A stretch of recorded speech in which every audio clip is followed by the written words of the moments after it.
আসসালামু আলাইকুম সবাইকে। নরসিংদী শহরে গতকাল রাতে অনেক বড় একটি অ্যাক্সিডেন্ট হয়।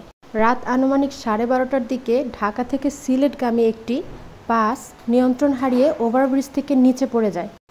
এই যে আপনারা দেখতে পাচ্ছেন বাসটা একেবারে নিচে পড়ে উল্টে গিয়েছে এবং বাসটা অলমোস্ট গুঁড়া হয়ে গেছে, একেবারে চ্যাপ্টা হয়ে যাওয়ার অবস্থা আপনারা দেখতেই পাচ্ছেন। এবং নিউজ সূত্রে জানা যায় যে এর মধ্যে একজন নিহত হয়েছে আর 44 জনের মতন আহত, এবং প্রত্যেকটা আহত মানুষকে পাশের জেলা হাসপাতালে নিয়ে যাওয়া হয়েছে। আর যাদের অবস্থা বেশি গুরুতর ছিল তাদের সবাইকে ঢাকা মেডিকেলে পাঠিয়ে দেওয়া হয়েছে। এই যে দেখুন বাসের ভিতরের সিটগুলোও একেবারে সব ভেঙে চুরে শেষ। তো আমি আপনাদেরকে ঘুরিয়ে ঘুরিয়ে দেখাচ্ছি আসলে বাসটা। এই যে নিচে বাসের যত জানালার কাঁচগুলা সবগুলা ভেঙে গুঁড়িয়ে নিচে পড়ে গেছে। এটা হচ্ছে বাসের ছাদ।